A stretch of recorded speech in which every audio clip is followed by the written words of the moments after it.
চলো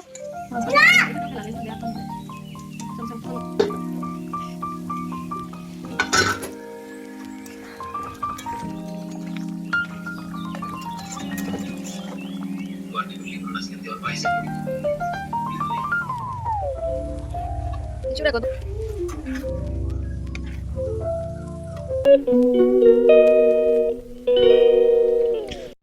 hello everyone, good morning, welcome back to my channel. কেমন আছো তোমরা? আশা করি ভালো আছো, সুস্থ আছো। আমি মন চলে এসেছি একটা নতুন ব্লগ নিয়ে। আই হোপ আজকের ব্লগটা তোমাদের ভালো লাগবে। তো এখন ঘড়ির কাঁটাতে বাজতে চলো 9:30। তো সকাল 9:30। তো আমি উঠেছি হচ্ছে আজকে 8টার সময় ঘুম থেকে। তার ইভানও উঠে গেছে আজকে সকাল সকাল। আর উঠে জল বিস্কুট দিয়েছিলাম, 2-3টে বিস্কুট খেয়েছে, আর বাকিটা খায়নি। আর চৌকোসটা কয়েকদিন খেয়েছে, আর খেতে চাইছে না। আর আজকে সকালে পাশের বাড়ির আম ভেঙেছিল, মানে গাছ থেকে আম পেড়েছিল, তো আম ইভানকে খেতে দিয়েছে। তো আমটা এখনও পাকেনি, সে পাকলে তারপরে আবার খেতে দেবো। সকাল সকাল উঠে দেখি আন্টি আবার রুটি আর সবজি দিয়ে গেছে, আর আমি এদিকে ভাত বসিয়ে দিয়েছি। আর এই যে ফ্রিজ থেকে মাছটা বের করে রেখেছি, মাছটা রান্না করব, কিন্তু মাছটা কাটা হয়নি কারণ এত বরফ জমে গেছে, মাছটা কাটতে অনেক দেরি হবে। তাই জন্য ভাবলাম যে জলে ভিজিয়ে রাখি, পরে কাটবো। তো ততক্ষণে ভাতটা রান্না হোক, আর আমি বিছানাটা গুছিয়ে আসি, ঘরটা পরিষ্কার করে আসি। এই দেখো বিছানার মধ্যে হিসু করেছে, আর কি করব, এত দুষ্টুমি করে না, বারণ করলে শোনে না। মানে ঘুম ভাঙার পরে হিসু করেছে। বিছানায় ঘুমিয়ে ঘুমিয়ে মানুষ হিসু করে, ও ঘুম থেকে উঠে আগে ওখানে হিসু করেছে।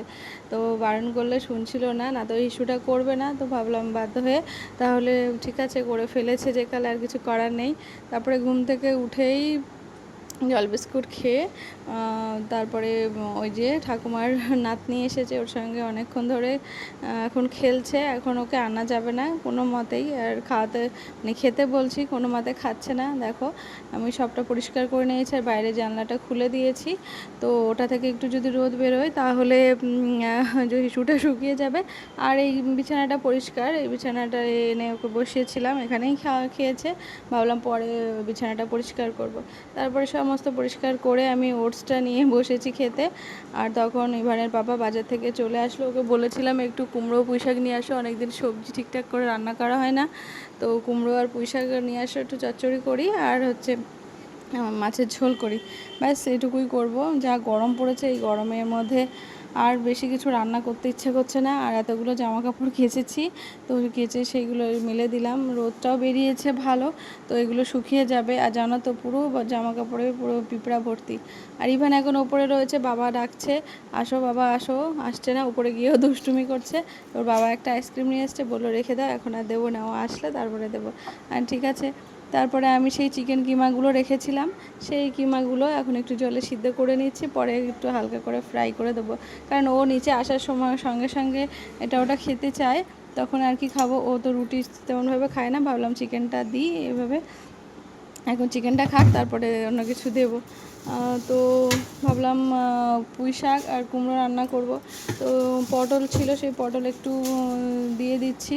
আর এই পটলগুলো দাদা নিয়ে এসেছিলো, অনেকগুলো পটল, এত পটল কখন খাবো জানি না। পটল আর ভেন্ডি আমার ফ্রিজে ভর্তি, আর কোনো সবজি এখনও আনা হয়নি, এগুলো শেষ হচ্ছে না, তা কী করবো। এই যে ইভান আসার সঙ্গে সঙ্গে এই যে চিকেন যেটা সিদ্ধ করে যেটা করছিলাম, নামও জানি না, তো তারপরে এই সস দিয়ে দিলাম যাতে চিকেনটাও খেতে পারে, কারণ ও চিকেন রান্না করলে সেই চিকেনগুলো মানে ছিঁড়তে পারে না, দাঁতে জড়িয়ে যায়, এর জন্য ও ভীষণ খুশি হয়েছে। খাক, ততক্ষণ ঠান্ডা থাকবে, আমার রান্নাটা করতে দেবে আর কি, যাই হোক। তো ওকে তো ঠান্ডা রাখতেই হবে, নিশ্চয় ওপর থেকে আসবেই না, খেলতেই যাবে খেলেই যাবে। তো ওর বাবা জোর করে নিয়ে এসছে যে বাবা চলো, নইলে দেরি হয়ে যাবে, তোমার খাওয়া দাওয়া হবে না। তারপরে এসছে, ভুলে ভালিয়ে আর কি নিয়ে আসতে হয়েছে আর কি। আর এই যে চেয়ারটা, ও যখন 6 মাস বয়স তখন আমি এই চেয়ারটা কিনে দিয়েছিলাম, ওর এই চেয়ারে বসে আগে খেত। তো এখনও সুন্দরভাবে বসে, তখন একটু ভয় পেত বসতে, এখন ভালোভাবে বসে আর খুব মজা পায়, আরাম সে বসে থাকে এতে আর কি।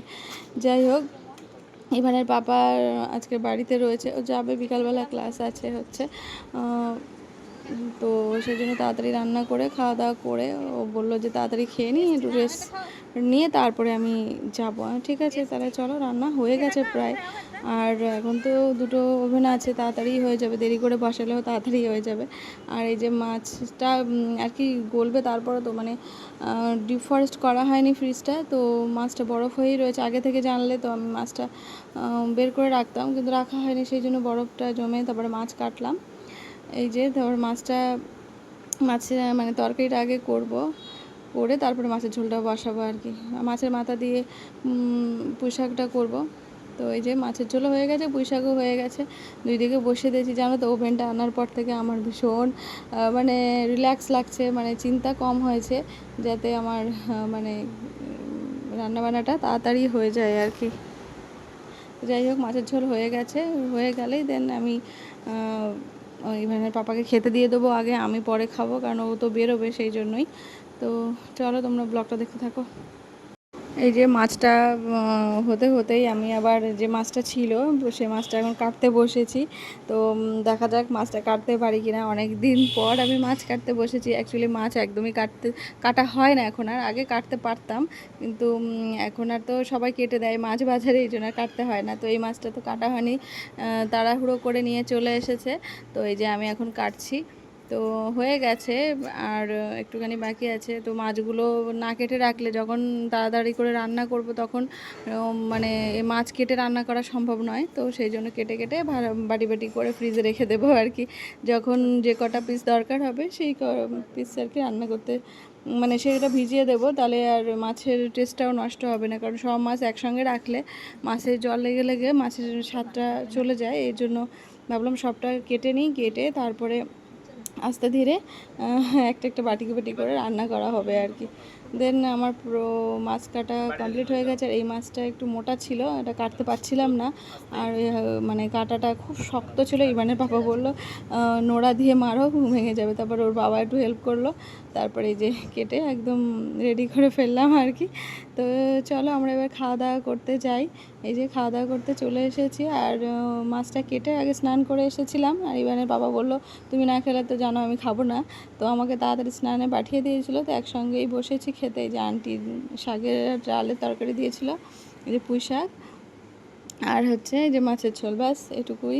আর ইভান তো এই সময়টা ভীষণ কান্নাকাটি করছে, হ্যাঁ হ্যাঁ করে যাচ্ছে, মাঝে মাঝে এত দুষ্টুমি করে মানে খেতেই দেয় না। তো কি করা যাবে, আমি তো ভাত নিয়ে বসেছিলাম, ও খেতে দিচ্ছিল না, তো বললাম আমাকে মাছ বেছে দাও, তারপরে আমি মাছ বেছে দিলাম। তো তারপরে একটুখানি খেলো, খেয়ে তারপরে দেন আমি বলি চলো ঘুমাই। ঘুমাবে না, আমার সঙ্গে অনেকক্ষণ ধরে খেললো। খেলার পরে আমি তো ওর সাথে থেকে থেকে ঘুমিয়ে পড়েছিলাম। তারপরে উঠে দেখলাম বাইরে জামা কাপড় মেলা তুলতে হবে, তো তুলে নিচ্ছি আর কি। সন্ধ্যা হব ও তখন একটু ঘুমিয়ে পড়েছে, ও ঘুমিয়ে পড়েছিল।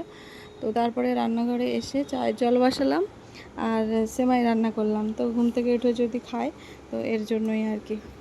এর মধ্যেই আবার ইভানের পাপা চলে এলো, এখন বাজে প্রায় 6:30। তো ওর ক্লাস নিয়ে ফিরতে ফিরতে এরকম 6:30 7টা বেজে যায়। তো আমি ততক্ষণে চায়ের জল টল বসিয়ে রেডি করে রাখি, আর দেওয়ার পরে ও আবার একটু চাটা করে। অ্যাকচুয়ালি চাটা আমিই করতে পারি, কারণ ওর হাতের একটু ছোঁয়া না থাকলে ভালো লাগে না। কারণ প্রেগনেন্সির পর থেকে ও আমাকে চা বানিয়ে খাওয়ায় আর কি, তখন আমি একদমই করতে পারতাম না। তো ওই চেষ্টা করে করে চা বানানোটা শিখেছে। তো সেখান থেকে আজ পর্যন্ত ও আমাকে চা বানিয়ে খাওয়ায়, আর আমি অনেকটা হেল্প করি, কাপ টাপগুলো ধুয়ে রেখে একদম কমপ্লিট করে দিই, ও শুধু জাস্ট বানিয়ে নিয়ে চলে আসে। আর দেখো আমার চশমাটা দিয়ে দিয়েছে, চশমাটা নিয়ে এসেছি। আর এই যে গ্লাসটা বেশ ভালো হয়েছে। আমার চশমা পাওয়ার হয়েছিল 2011 সাল থেকে, 2011 থেকে আমার চোখের পাওয়ার আছে, কিন্তু আমি চশমা ঠিকঠাক পরি না। আর মানে প্রচণ্ড গরম লাগে, এর জন্যই পরা হয় না। তো আজ অনেক বছর হয়ে গেল, প্রায় 6 বছর ধরে প্রায় আমার চশমাটা পরা হচ্ছে না, পাওয়ারটা একটু বেড়েছে। তো সেই জন্য ইভানের পাপা দেখছিলো, ইভানের পাপা বললো ঠিক আছে তুমিও তাহলে একটা নিয়ে নাও, নইলে তোমার তো পাওয়ারটা বেড়ে যাচ্ছে, আস্তে আস্তে চশমাটা পরলে পাওয়ারটা কেটে যাবে। আমি বললাম হ্যাঁ, লেখাগুলো দেখতে একটু অসুবিধা হয়, তো সেই জন্য নিয়ে নিলাম। চোখ দেখিয়ে। আর বেশ চশমাটা পরে ভাল লাগছে, পরিষ্কার লাগছে। আর ইভান বলছে ইভানের কোথায়, ইভানের কোথায়। আর অ্যাকচুয়ালি সেদিন চশমাটা দেখতে গিয়ে ও পরেছিল চশমা, কিন্তু চশমা খুঁজছে যে বাবার আছে, মাম্মার আছে, আমার কোথায়। তো আমি বললাম তুমি বড় হও তারপরে চশমা পরবে। সেই জন্য আমি আবার খুলে দিলাম, যে ওর মনে এফেক্ট পড়ছে যে আমার জন্য আনেনি, মা বাবা নিয়ে এসছে, কি হয়েছে? তো ভাবলাম পরে পরবো। ও আবার দেখলাম ও আবার আমাকে পরিয়ে দিল। দেন রাত্রেবেলায় যে ইভানের পাপার একটা ডিম ভেজে দিলাম, আর যা দুপুরের ঝোল ছিল, মাছের ঝোল, তো সেটা দিয়েই ও খেয়ে নেবে। আর ইভান আর কি খাবে জানি না, দুষ্টুমি তো করে যাচ্ছে। তাও খিচুড়ি বানিয়েছি রাতে ওর জন্য, এবার দেখা যাক খায় কিনা। আর এর মধ্যে ওকে স্নানও করে দিয়েছি, পটি করেছিল, আর পুরো ফ্রেশ লাগছে। আর আমার জন্য এই যে ডিম ভাজা করেছি একটা, আর এই যে ইভানের ভাত, আর ওটা দুপুরবেলা খাইনি আর কি। তো এই যে আমাদের ডিনার, এই যে ডিম ভাজা দিয়ে আমি খেয়ে নেবো, আর ইভানের পাপা তো খেয়ে নিচ্ছে। আর ও এই যে মাছটা আলাদা করে বেছে দিয়েছি, আর মাছের ঝোল দিয়ে মেখে দিয়েছি, এখন বসে বসে খাচ্ছি। তো চলো আজকের ব্লগটা এইটুকুই, দেখা হচ্ছে পরের ব্লগে। Tata, good night.